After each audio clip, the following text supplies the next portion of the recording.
ഉദ്യോഗസ്ഥരുടെ ജോലിഭാരത്തെ ചൊല്ലി സേനയിൽ ചേരിപ്പോര്. ക്രമസമാധാന ചുമതലയുള്ള എഡിജിപിയുടെ ഉത്തരവിനെതിരെ DCRB. പോലീസ് ആസ്ഥാനത്ത് നിന്ന് നൽകുന്ന നിർദ്ദേശങ്ങളാണ് പാലിക്കുന്നത് എന്ന് DCRB ഉദ്യോഗസ്ഥർ പറയുന്നു.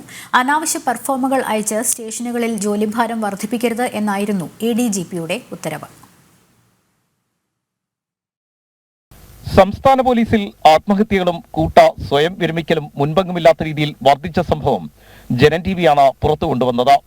2022 മുതൽ ഇതുവരെ 100 മുകളിൽ ഉദ്യോഗസ്ഥർ സേനയോട് വിട പറഞ്ഞിരുന്നു. കഴിഞ്ഞ 10 ദിവസത്തിനിടെ 5 ഉദ്യോഗസ്ഥരാണ് ആത്മഹത്യ ചെയ്തത്.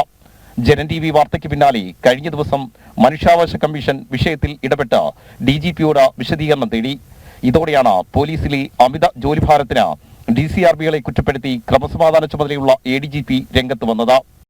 പോലീസ് സ്റ്റേഷനുകളിലേക്ക് കുറ്റകൃത്യങ്ങളുടെ കണക്ക് തേടി അനാവശ്യ പെർഫോമുകൾ അയക്കരുതെന്ന് ADGP ആവശ്യപ്പെട്ടിരുന്നു. ഇത് ഉദ്യോഗസ്ഥരുടെ ജോലിഭാരം വർദ്ധിപ്പിക്കുമെന്നാണ് ADGP ചൂണ്ടിക്കാട്ടിയത്.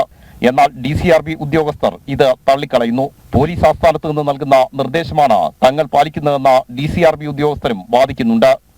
സംസ്ഥാനത്തെ പോലീസ് സ്റ്റേഷനുകളിൽ രജിസ്റ്റർ ചെയ്യുന്ന കുറ്റകൃത്യങ്ങളുടെ കണക്ക് കൃത്യമായി നൽകേണ്ടത് ക്രൈം റെക്കോർഡ്സ് ബ്യൂറോകളാണ്. ഇതാണ് മുഖ്യമന്ത്രി ഉൾപ്പെടെ നിയമസഭയിൽ രേഖാമൂലം നൽകുന്നത്. ഇതിൽ തെറ്റുപറ്റിയാൽ കടുത്ത നടപടി DCRB ഉദ്യോഗസ്ഥർ നേരിടേണ്ടി വരും. ഇതിനാൽ പോലീസ് ആസ്ഥാനത്ത് നിന്ന് തന്നെ ഇതിൽ വ്യക്തത വരുത്തണമെന്നാണ് ഉദ്യോഗസ്ഥരുടെ ആവശ്യം. അതേസമയം മനുഷ്യാവകാശ കമ്മീഷൻ ഇടപെട്ടതോടെ കണ്ണിൽ പൊടിയിടാനാണ് ഉത്തരവെന്നും സേനയിൽ വിമർശനമുണ്ട്. പോലീസ് സ്റ്റേഷനുകളിലെ അംഗബലം വർദ്ധിപ്പിക്കുക എന്നത് മാത്രമാണ് അമിത ജോലിഭാരം ഒഴിവാക്കാൻ പ്രധാനമായും ചെയ്യേണ്ടത്. അത് മനഃപൂർവ്വം മറച്ചുവെച്ചാണ് ഉന്നത പോലീസ് ഉദ്യോഗസ്ഥർ പോലും ഇങ്ങനെ പഴിചാരുന്നത്.